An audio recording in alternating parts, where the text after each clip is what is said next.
Hola a todos de nuevo, bienvenidos a Terror Desconocido. Seguimos con historia del cine de terror. Este ya es el cuarto vídeo. Me quedé con los años 70, ya finalizaron los años 70 y ya entramos dentro de los años 80. Voy a intentar que el vídeo no sea tan largo, pero es que claro, me pongo a hablar y tiene todo el tema mucha amiga. Bueno, durante los 70, como digo, el cambio fue en un cine con una crítica social muy directa, un cine que no tenía ya ningún tipo de censura, totalmente abierto, salvaje, que también incluso estéticamente tenía un aire más naturalista. Con esa fotografía, sobre todo se podía ver en las películas de más bajo presupuesto, esa fotografía como sucia, que aunque sean películas incluso rodadas la mayor parte del metraje durante el día, era como que tenían esa fotografía sucia, incluso feísta, muy realista. Lo que buscaban era el realismo, mucho más allá de lo que hacían pues las películas del terror gótico. Querían que el espectador se sintiera identificado con la historia y con los personajes. Tú no te podías sentir identificado con un grupo de personas que están en un castillo en el siglo XVIII, en los páramos de Inglaterra o en Transilvania.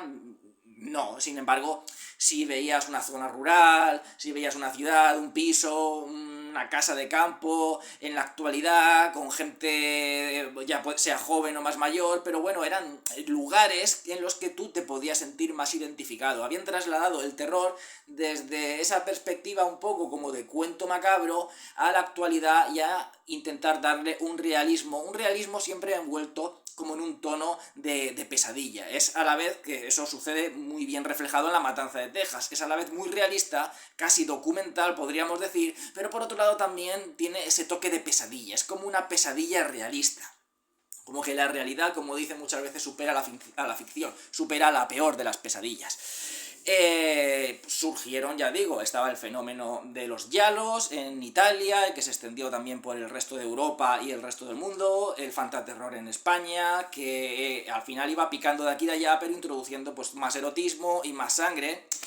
Teníamos también las películas de la Amicus, que eran de antologías, y la Hammer, que estaba intentando aguantar como podía. Llegaron los 80, el cine de terror inglés desapareció, el español estaba ya desapareciendo y el italiano estaba aguantando y aguantó hasta los años 90, donde pues ya al final ya desapareció. Como digo, el último gran director de cine de terror italiano fue Michele Soavi, heredero directo de Dario Argento, pero al final la cosa, por desgracia, no resultó. Al principio de los 80 tuvieron esa fuerza con el cine de explotación, el cine de zombies, el de caníbales, el neogótico, que traían, por ejemplo, Argento, Fulci o los giallos que aún seguía realizando Argento, pero al final poco a poco eso se fue desmoronando. Y quedó el cine de terror estadounidense. Y los directores que ya habían surgido durante los 70, finales de los 60 y 70, pues como George Romero, que fue el primero, John Carpenter, Tobe Hooper o Wes Craven, eran los que estaban ya pues campando a sus anchas. En los 80, el subgénero que más, más predilección tuvo por parte de los directores, el que más prevaleció por encima de los demás, fue el slasher, gracias al éxito que tuvo La Noche de Halloween y después, seguidamente, al éxito que lo cimentó como un subgénero, que fue Viernes 13. Ya demostró de que con poco dinero, un grupo de chavales y una trama más bien genérica se podía sacar muchísimo dinero y los espectadores, la gente joven, iban a ir al cine en manadas. Entonces, bueno, pues hicieron un montón de slashers, por supuesto se convirtieron en sagas, los slashers principales, Halloween se convirtió en una saga, Viernes 13 se convirtió en una saga. Empezaron incluso películas que no se pensaba que iban a tener ya secuelas, como Psicosis o La Matanza de Texas, pues al final también se convirtieron en sagas. O sea, al final era todo una forma de expandir una franquicia y de sacarle más beneficio económico. Los slashers intentaban un poco diferenciarse el uno del otro, no querían ser tampoco copias, pues en el atuendo del asesino, la forma en la que va vestido, un poco la capacidad de matar, las formas de matar, que pueden ser a lo mejor más explícitas, tirándolo Viernes 13 o menos, tirando a Halloween.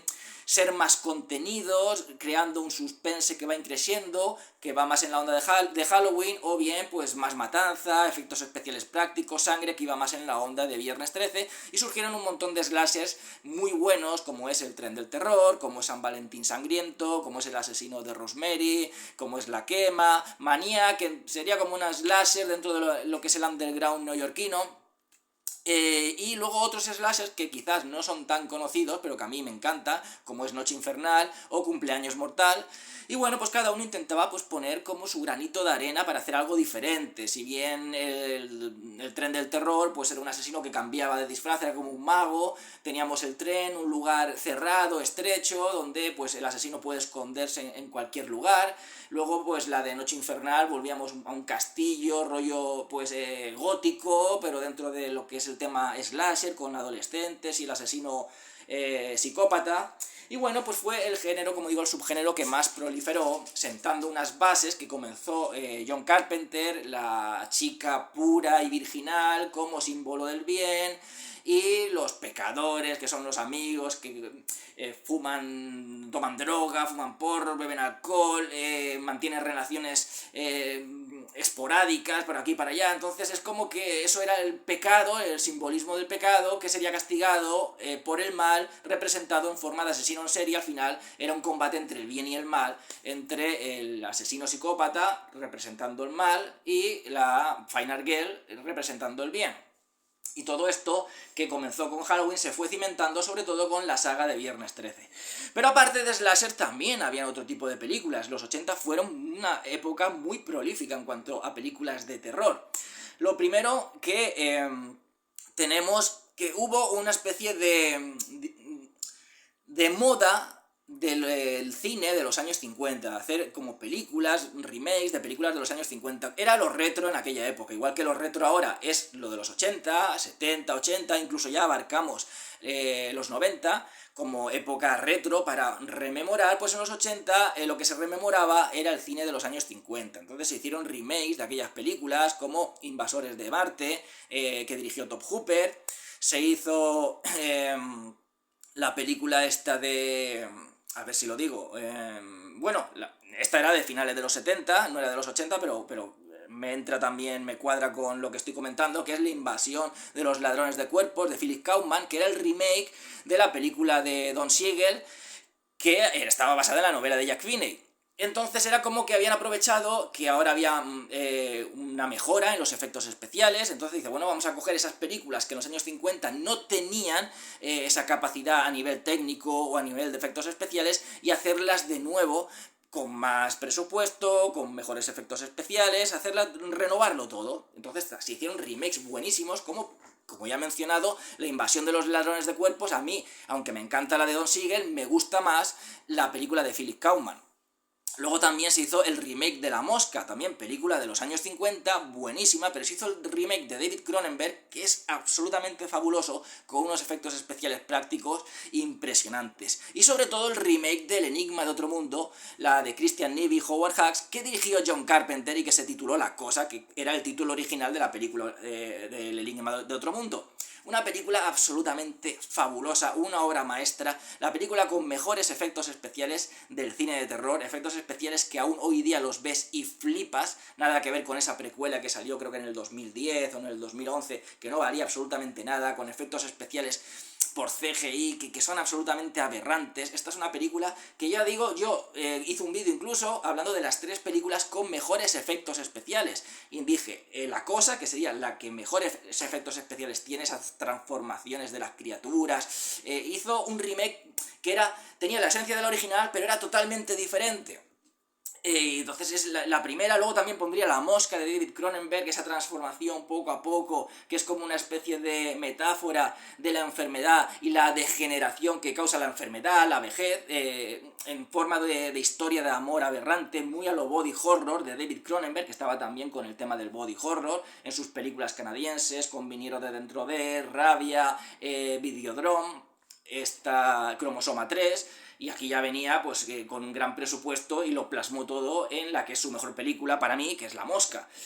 Y luego estaba Un hombre lobo americano en Londres, pues, que era brutal esa transformación de Hombre Lobo, que es la mejor de la historia, jamás ha sido superada esa transformación de Hombre Lobo. Ese remake que se hizo en el año 2010, que también eran efectos especiales de Rick Baker, que decían, oh, esta va a superar a un Hombre Lobo americano en Londres. Ni de coña, o sea, ni de coña. Esa transformación es absolutamente mítica. Entonces son las tres películas con mejores efectos especiales y se consiguió en los 80. En los 80 hubo una mejora de los efectos especiales brutal, o sea, efectos especiales prácticos que te hacían y eran realmente impresionantes. Y entonces sacaron esos remakes, los llevaron a una nueva época con mejor equipo técnico, con mejores efectos especiales, lo modernizaron todo.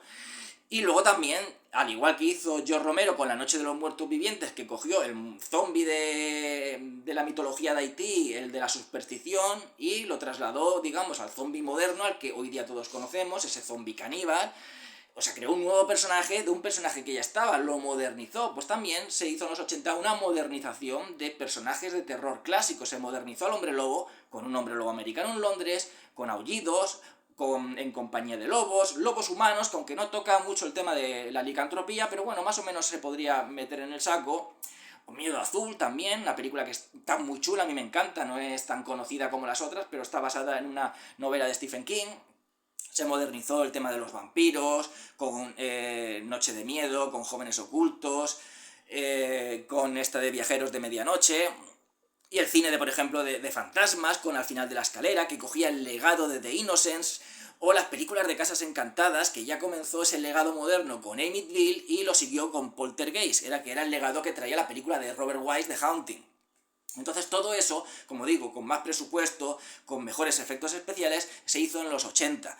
Entonces hubo un boom dentro del cine de terror, había cine de terror con mucho presupuesto, que ya habían podido tener más presupuesto gracias al gran éxito que tuvo El Exorcista. Luego había también mucho cine de serie B, ya no solo los slashers, sino que teníamos también, por ejemplo, la productora Empire, que en los años 90 cambió de nombre por Full Moon, que era la productora de Charles Band, con estas películas de Stuart Gordon, de Brian Yuzna, Reanimator, Resonator, películas que mezclaban terror con humor, con mucha sangre, muchos efectos especiales prácticos. Teníamos por ahí Sam Raimi con su Posesión Infernal y luego Terroríficamente Muertos, que creó también una forma de hacer cine completamente diferente, con 4 duros, y sin embargo revolucionó a la hora de mover la cámara, de crear efectos visuales que eran innovadores para el poco presupuesto que tenía, y luego también utilizando incluso efectos especiales muy clásicos, como es el stop motion, para pues lo que es los efectos especiales de los demonios y tal. Era una chulada, todo lo que salía en los 80 era una auténtica chulada. Se quedó un poco, digamos, de lado esa crítica social que sí que tenían en los años 70. En pos de un divertimento, aunque habían películas aún que seguían teniendo esa crítica, sobre todo de los directores del cine de terror moderno. John Carpenter, Tobe Hooper, Wes Craven, George Romero seguían teniendo esa crítica en sus películas. George Romero la tenía cuando siguió con su saga de Muertos Vivientes, con esa trilogía. Teníamos a Tobe Hooper, por ejemplo, en Poltergeist también, una crítica al capitalismo de una forma diferente de lo que lo hizo en La Matanza de Texas, pero también teníamos una fuerte crítica a que por el capitalismo podemos hacer cualquier cosa, o sea, edificamos encima de un cementerio sin sacar los cadáveres, los muertos que se vayan a tomar por culo, no hay respeto ninguno, lo importante es ganar el poder y tal. Luego teníamos también John Carpenter, esa crítica de La Cosa, que varió, ya no era esa paranoia de espías de la Guerra Fría que tenía la película original, sino que esta vez era la paranoia de las enfermedades, sobre todo las enfermedades de transmisión sexual y sobre todo al SIDA, que entonces había sido reconocido gracias a que el actor Rock Hudson reconoció que tenía el SIDA. Entonces ahora, ¿quién tiene la criatura dentro del bicho? Realmente no sé si estoy enfermo, no sé si el de al lado está enfermo, hay una desconfianza entre las personas, no conozco a las personas que están al lado, no sé si tienen un bicho dentro, algo dentro, son un monstruo, esa enfermedad dentro y me la pueden contagiar a mí, ¿no? Un poco de esa paranoia y también el tema de la desconfianza común. En realidad conocemos realmente a las personas que tenemos más cerca, aunque pensemos que sí, nos conocemos realmente a nosotros mismos, por mucho que pase el tiempo siempre vamos descubriendo cosas nuevas. Entonces toda esa crítica la tenían, están vivos, crítica también absolutamente brutal al capitalismo de John Carpenter. Hubo una gama impresionante de películas, también John Carpenter hizo 1997, Rescate en Nueva York, con ese antihéroe, también una película con una crítica social también al totalitarismo estadounidense, creando un antihéroe como es Serpiente Plisken, interpretado por Kurt Russell, hizo La Niebla, hizo El Príncipe de las Tinieblas, que es su película más italianizada, la película que tiene más toque italiano, de John Carpenter. Wes Craven salvó los slashers, que como dije en el otro vídeo, hubo un boom tan grande a principios de los 80 que ya se estaba desgastando la fórmula, y le dio ese toque sobrenatural, igual que Argento lo hizo con Suspiria, y sacó adelante Pesadilla en Elm Street. Gracias a eso surgió luego, por ejemplo, El Muñeco Diabólico, gracias a Pesadilla en Elm Street, que había ya, digamos, abogado por lo sobrenatural, mientras que se intuía en la saga de Halloween y en la saga de Viernes 13, luego ya lo tomarían de lleno el tema sobrenatural, ya te lo presentaba directamente Wes Craven con Pesadilla en Elm Street, que a su vez se había basado, vamos a ver, había tomado elementos de Fantasma, de Don Coscarelli, como hablé, al final es una cadena. Fantasma los tomó de Suspiria, Suspiria los tomó del Gabinete del Doctor Caligari o La Gota de Agua, en fin, todo es una cadena. Entonces teníamos de todo tipo de películas, también películas basadas en novelas de Stephen King. Stephen King se convirtió en el escritor de terror número 1 y empezaron a hacerse novelas suyas, adaptarse al cine. La primera fue Carrie a finales de los 70, luego El Misterio de Salem Slot, que fue como una miniserie, pero al final ya incluso la estrenaron en el cine, de Tom Hooper. Carrie era de Brian De Palma. El Resplandor de Stanley Kubrick, El Cementerio Viviente, Los Chicos del Maíz, Cujo, Creepshow, película antologías que homenajeaba directamente a los cómics de la DC y tenían ese toque como si fuera un cómic hecho película. Parecía cada escena como si fuera una viñeta en movimiento de cómic, dirigida por George Romero, y algunas historias basadas en relatos cortos de Stephen King, y otras ya eran guiones directamente escritos por el propio Stephen King. O sea, y también puso de moda después, se hicieron otras películas de antologías, Creepshow 2, se hizo El Gato Infernal, se hizo Los Ojos del Diablo, en fin. Hubo una gran variedad que buscaba el espectáculo y buscaba también, más que una violencia quizás que era más psicológica y más visceral en los años 70, una violencia más explícita, más sangrienta, tanto por parte de los estadounidenses como por parte de los italianos, que como digo, a principios de los 80, pues ahí estaban sus películas de caníbales, gracias al éxito de Holocausto Caníbal, estaba el neogótico italiano, estaban los giallos, estaba el cine de zombies, de explotación, y los estadounidenses pues hacían lo propio.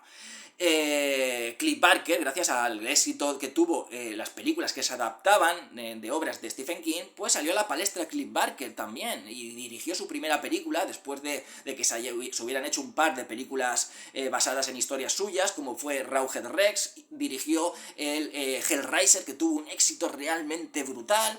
De hecho, que luego se lo llevaron a Hollywood, porque él es un escritor inglés, dirigió su primera película en Inglaterra y se lo llevaron luego a Hollywood. Al igual que Mikel Esoay, por desgracia, porque para mí era uno de los nuevos talentos del terror, pues no duró mucho su filmografía y se quedó solamente en 2 películas más. Después de Hellraiser, que tuvo un gran éxito, hizo ya en Estados Unidos Razas de Noche y El Señor de las Ilusiones, que aunque muy buenas, no tuvieron mucho éxito y su carrera pues se quedó parada, ya no volvió a hacer nada como director. Sin embargo, tenía más digamos, tablas de... No tablas, porque no es que tuviera experiencia. Con Hellraiser tuvo que, pues, consultar libros, decirle a todos los camarógrafos y al equipo técnico cómo quería hacer la película, pero tenía un talento natural que no lo tenía Stephen King con su debut en la espantosa La Rebelión de las Máquinas, que bueno, es divertida en parte, pero no sé, la película a mí no... Me gustó más la otra que se hizo, que era la misma historia, que era esa de Sin Escape, pero no tenía el talento. De hecho, solo dirigió esa película, que sí que tenía Clive Barker, que luego, ya digo, después de Hellraiser hizo 2 más, aunque al final no tuvo éxito, pero bueno, a lo que vamos, hubo una gran gama de producciones. Incluso también teníamos a gente que no había hecho cine de terror nunca, se adentró dentro del cine de terror, porque también ya no es que tuviéramos un cine ya simplemente con efectos especiales, con mucha sangre, con no sé, con mucha violencia, sino que teníamos también que había subido la categoría de cara a lo que son, a los críticos, el cine de terror. Gracias, por ejemplo, a El Exorcista, que fue nominada a 10 Oscars, y eso dio paso a que se hicieran películas que luego pues serían también nominadas a los Oscars, y películas en las que se invertía más dinero y en los que los críticos luego se fijaban más. Ya no era un cine como diciendo, bueno, de vez en cuando sale algo, pero la mayoría de cosas pues es para la gente. Lo denostaba un poco el cine de terror, cosa que ya digo que no entiendo y jamás entenderé por qué. Pero gracias a esa nueva revalorización que surgió gracias al Exorcista, pues surgieron otras películas y tuvimos en los 80 El Resplandor, Stanley Kubrick, nada más y nada menos que dirigiendo una película de terror y basada en el escritor de moda que era Stephen King. Y hizo una obra maestra absoluta que en su día no gustó, en su día la criticaron, incluso el propio Stephen King se entiende porque al final, pues bueno, Kubrick le dio mucho la lata de llamarlo, pidiéndole consejo y al final Kubrick hizo lo que le dio la gana. Cosa que molestó a King. Pero yo no entiendo por qué los críticos al final dijeron cosas malas de esta película. Es que, como dice mi amigo Javier, ¿qué película vieron? ¿Qué película vieron? Por suerte, al igual que La Cosa, que también estuvo muy denostada durante su estreno, el tiempo las ha puesto en su lugar como dos obras maestras. Pero vamos a ver, es que tenemos El Resplandor, es una película que es una película perfecta, o sea, como Stanley Kubrick, que era tan perfeccionista, hizo una película absolutamente perfecta, los encuadres, el simbolismo, los enigmas que hay detrás, o sea, es que te pones a hablar de la película y aún hoy día se sacan teorías, aún hoy día se habla de la película, te pones a hablar y te puedes tirar 2 días enteros hablando y sacando elementos nuevos. Es una película muy psicológica y es realmente brutal. Me da mucha rabia que películas así en su día no tuvieran el reconocimiento que se merecen, pero por suerte el tiempo al final pues las ha puesto en su lugar. Pero ya digo, que es que no se le puede poner peros, ni al Resplandor ni al Exorcista, por ejemplo, son películas que no se le puede poner peros ni a nivel técnico, a nivel interpretativo, a nivel argumental. No, que te guste o no ya es otra historia, pero como en su día los críticos le echaron tantas pestes a Stanley Kubrick, a Jack Nicholson, a Shelley Duvall, no es entendible, no es entendible eso. Supongo yo que influenciados quizás por el éxito y el carisma que en ese momento tenía Stephen King, pues puede ser por eso, porque por lo demás una película de ese calibre como es El Resplandor, que en todas las listas de películas de terror, ya sea de profesionales o de gente corriente, está de las primeras. O sea, es yo creo que junto con El Exorcista, la película que hay gente que no la ha visto, pero recuerda escenas. Es la que tiene quizás más escenas icónicas que la gente recuerda, o escenas que han sido luego imitadas en otras películas. ¿Quién no recuerda la escena del ascensor, la escena de la puerta derribándolo con el hacha, la persecución por el laberinto? Es que tiene un montonazo de escenas, cuando mata a Dick Halloran. Entonces, y mucha gente sabe esas escenas, a lo mejor no sabe ni qué película es ni cómo se llama, pero reconoce esas escenas. Entonces eso tiene un motivo. Así que tenemos los 80, que fue una década realmente impresionante, pero también tuvo un pero. Los 80 entró la censura a mitad de los 80. Por eso era muy violento y muy visceral de principio de los 80 hasta la mitad, pero de mitad hasta finales de los 80 la cosa empezó a suavizarse. Y entonces se nota en los slashers. De principios de los 80 son slashers muy salvajes, muy brutales. También, por ejemplo, hay 2 slashers muy buenos que me he dejado, que son Campamento Sangriento y 7 mujeres atrapadas. Campamento Sangriento, que bebe directamente de Viernes 13. Y eran slashers brutales. Ese tiene un final que es flipante. Y luego ya tenemos del mitad de los 80 para adelante ya más flojitos, más suavecitos. Y se nota sobre todo en la saga de Viernes 13. Las primeras, de la 1 a la 4, son muy sangrientas, con muchos efectos especiales prácticos, y de la quinta en adelante ya son más suaves. Sin embargo, pasó algo diferente con Halloween, que era más suave al principio, pero poco a poco fue cogiendo el camino de Viernes 13 y haciendo películas cada vez más subidas de tono en cuanto a sangre y violencia. Se ve sobre todo en la quinta y en la sexta. Pero aún así habían películas que se saltaban un poco esa norma. Por ejemplo, la segunda parte de La Matanza de Texas era muy sangrienta, cosa que la primera no. La saga de Pesadilla en Elm Street también seguía siendo sangrienta. Películas como Hellraiser, la primera y la segunda, o como El terror no tiene forma, también mostraban bastante sangre. Había alguna que se escapaba un poco de la censura. Pero esa censura sí que entró muy fuerte en la siguiente década, que fueron los 90. Que fue una década pues bastante floja, hay que decirlo. pero con cosas muy buenas. Los 90 yo la considero como fueron los nuevos años 40. Si bien teníamos los años 30 que fueron bestiales, los años 40 ya fue flojito, pues aquí teníamos 3 décadas seguidas que habían sido bestiales, 60, 70 y 80. Y los 90, debido a esa censura, fueron muy flojos. Lo primero, los slasher ya estaban ya de capa caída. Las sagas importantes de Pesadilla en Elm Street, de Viernes 13, de Halloween, La Matanza de Texas ya estaban de capa caída dando los últimos coletazos. Las novelas tan importantes de Stephen King y las historias que se llevaban al cine ya no tenían tanta fuerza y se llevaban quizás en forma de miniseries, de películas para televisión. La más importante fue It, y sí que fue una película que tuvo es una miniserie, pero que tuvo un gran éxito. De las 2 miniseries que más éxito tuvieron fue It, junto con El misterio de Salem Slot, la de Tobe Hooper. Entonces era como que la cosa iba cada vez a menos. Los italianos ya estaban ya de capa caída, Argento de capa caída, Michele Soavi, que había empezado bien, no había cuajado, Cliff Barker por otro lado tampoco había cuajado. Entonces estaba como un poco todo perdido, debido también a esa censura, a que todo pues era más suavizado, y no sabía qué rumbo coger. Intentaron retomar el gótico, dijo, a ver si conseguimos hacer lo que hizo la Hammer, los monstruos clásicos, pues adaptarlos a los tiempos modernos. Francis Ford Coppola se sacó de la manga una versión de Drácula impresionante, o sea, una auténtica maravilla. Estaba acostumbrado al cine de terror, ya había dirigido Demencia 13, había trabajado con Roger Corman, y esta vez tenía, después de la gran experiencia que tuvo con Apocalipsis Now, con la trilogía del Padrino, pues el director ya estaba en su plenitud. Tuvo ahí un gran presupuesto para su versión de Drácula, pero se quedó solamente en eso, en Drácula, porque luego vino la versión de Frankenstein de Kenneth Graham, que fue horrible, aunque para mí fue peor esta última de Guillermo del Toro, y eso que le tenía ganas, pero ha sido también realmente horrible. Vino esa de Mary Reilly, que era una nueva revisión del Dr. Jekyll y Mr. Hyde, que ya nadie ni se acuerda de ella. Sí que dentro del gótico pues tuvimos esta de Entrevista con el vampiro, de Anne Rice, pero ya está, no cuajó el tema de volver a retomar esas películas góticas, del vampiros, de los monstruos clásicos y tal, no cuajó. Entonces se tiró por otra vía, y se tiró por el thriller. Entonces, gracias al éxito que tuvo El silencio de los corderos. El silencio de los corderos, yo siempre he dicho que para mí, no, aunque muchos la califican como película de terror, no es una película de terror, es un thriller con elementos de terror, pero no una película de terror. Pero tuvo tanto éxito, me parece más de terror su secuela, la de Aníbal. Y aún así la sigo considerando thriller, pero está más equilibrado las escenas de terror con las escenas de investigación criminal y tal.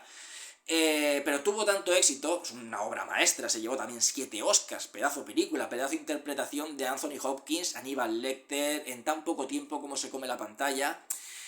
Hubo antes una precuela, que era Manhunter, de Michael Mann, pero no tuvo mucho éxito. Y luego se hizo el remake, que fue El Dragón Rojo, el remake de Manhunter.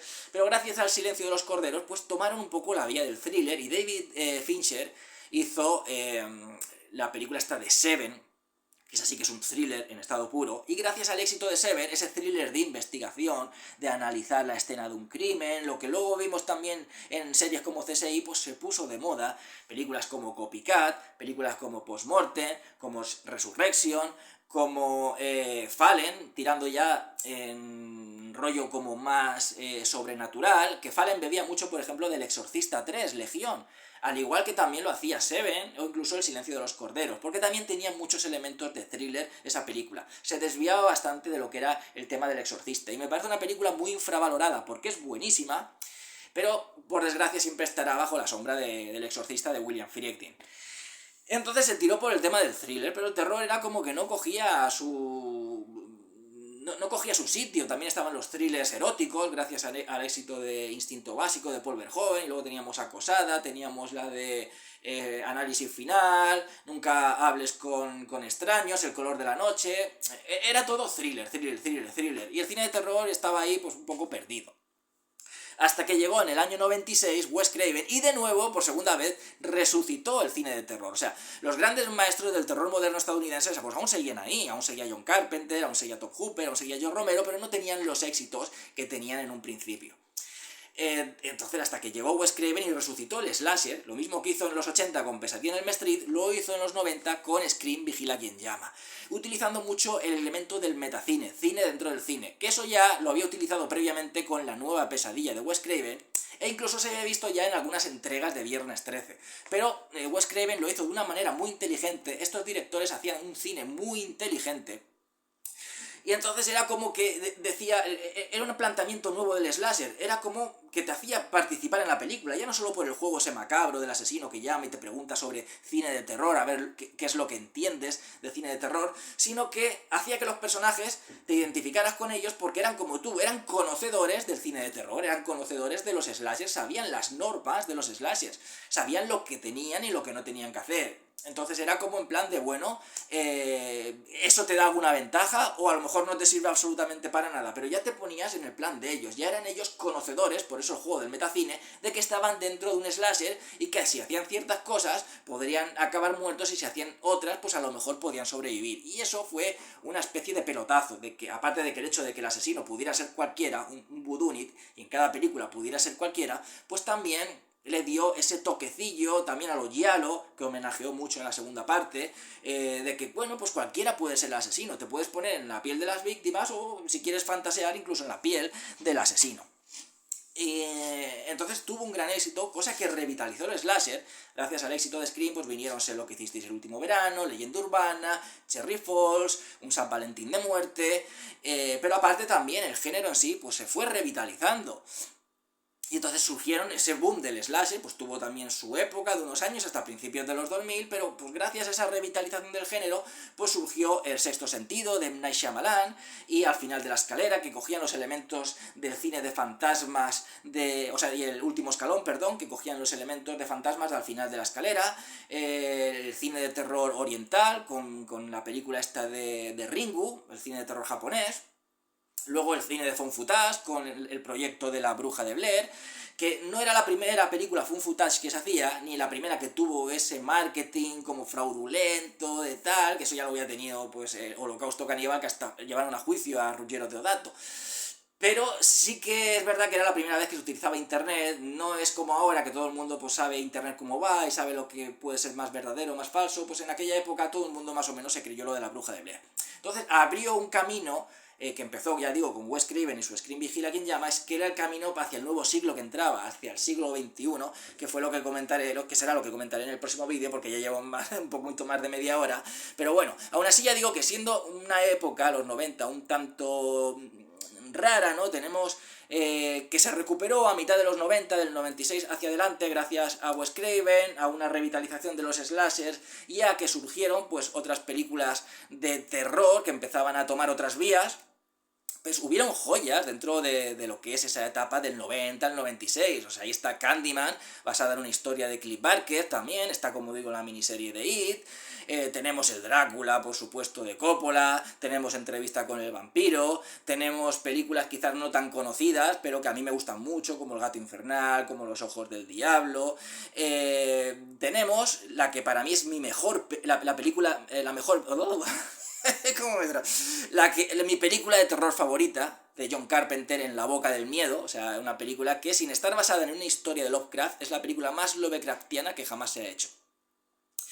Y es absolutamente brutal. Me apasiona la película, es una película que tiene un lugar... Hay muchísimas películas que tienen un lugar especial en mi corazón, la mayoría de las que he nombrado tienen un lugar en mi corazón, pero quien tiene un hueco especial, quien tiene su trono ahí, es En la boca del miedo. Igual que John Carpenter como director, y me encanta Romero, y me encanta Hooper, me encanta Craven, me encanta Bava, Argento, Fulci, los maestros italianos, me encanta Fisher, Francis, los maestros ingleses, Narciso Ibáñez Serrador, nuestro gran cineasta patrio, me encanta James Whale, o sea, hay muchísimos directores que me encantan, todos están aquí dentro, pero quien tiene su trono es John Carpenter. Y la película que tiene ahí su pedazo de pedestal, y es una película muy especial para mí, es En la boca del miedo, y es una película de principio de los 90, o sea, que hubieron muchas películas muy buenas y muchas joyas. Lo que pasa que a nivel general eran películas que eran como rara avis, dentro de que había muchas películas muy flojitas, que si secuelas de esta, de la otra,